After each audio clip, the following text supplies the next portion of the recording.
I was really excited to know this year that I've racked up the 50. I think every athlete's really proud to get to that amount, and for me it's been an up and down journey, and I'm really happy here at the Giants, so it's really nice for me to be able to play my 50th game at this club. I hope that I've grown up quite a lot, but I think for me something that's been instilled is how much of a team player I am.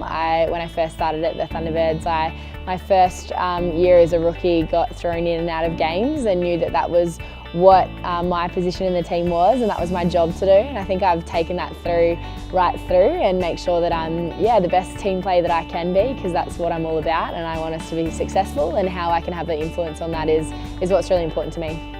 When I first was pushing to play professional netball, it's funny that Julie was the coach of the Swifts, and there just wasn't an opportunity to play here because we had Beck Bully, Monia Gerard, the defence end was just absolutely swarmed. So I was very realistic that a rookie like me who'd never had a go was probably not going to fit into that puzzle. And I'll never forget, I had A&L training at the time, and I got a missed call on my phone from someone from the Thunderbirds, and for me that was just one of the best phone calls to receive, because not only did I have an opportunity to play professional netball, but I also got seen by another club when I was down at the AIS. So to get that phone call and then to be told who was in that team, it was pretty incredible. And I remember our first training session together pre-season, which is always really, really tough. And we did a bit of a team bonding thing at the time, because I hardly knew any of the team other than my best mate, who we played Aussie schoolgirls together, got contracted that year as well from Melbourne. So we lived together.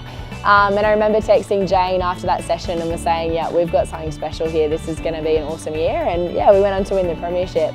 I debuted against the Melbourne Vixens. We were getting flogged at the time, and I went on with my best mate and my roommate. So we went on together, and I think there was about 8 minutes to go. And I just remember being, really, really excited by the opportunity and the fact that Jane at the time backed me in so early, because I was prepared to sit the whole year on the bench, and I was sitting behind Shani Layton. So I had a great opportunity to work from her and Beck Bully at the time, and I got used, I guess, as a bit of an impact player that year, and that was a real challenge that I loved, because I think one game I went on with a minute and a half to go, and then there's other games that I might have played a quarter or half a game. And I think for me now, in pressure situations, I've learned from those scenarios where you can go on and make an impact quite quickly, because you don't have time to get into a game. And my first season with Adelaide Thunderbirds, we won the premiership, so it doesn't get much better than that. It was a pretty dream year. We had lots of Australian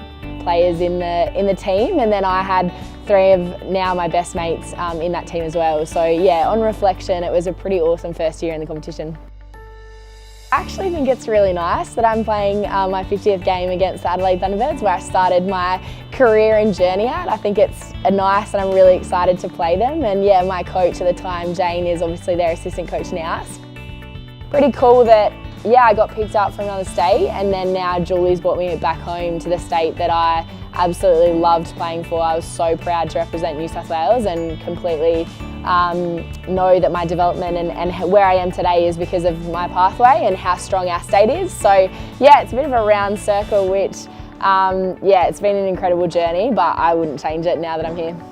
There was a couple of the last 2 years that I played for Adelaide Thunderbirds were quite rough, and those that were around me, I think, went on that roller coaster. And you question, are you done with the sport? Have you reached that? Are you going to continue? Do you enjoy it anymore? You just get to that point where you got to be realistic about stuff. And I packed up my stuff, went home to Newcastle, and again, that phone call that just kind of changed your life. Julie rang me and said, "What are you doing? We've got a spot." And before she hardly said anything, which was the same conversation that I had when Jane rang me with my rookie contract, I just said, "Yep." And didn't know anything, didn't know about the club, didn't know who was in our Giants team, knew nothing, but the chance to play, to come home, represent my state again, and to play under Julie was just awesome. So 2 phone calls that have kind of changed me, but I think everyone will talk about the highs in their career, but that's just sport. There's so many lows, but to be honest, I think last year was such a great year for me because I went through that, and it's what you learn from it and how you deal with yourself. And I hope that a lot of people think that I've yeah, put my shoulders back and stood tall, and I always want to do the right thing. And yeah, for me to have this opportunity, it's worth all the tears and the things that go wrong for you and all the hard times. When you start getting rewards like this, it all comes around and it's all really worth it.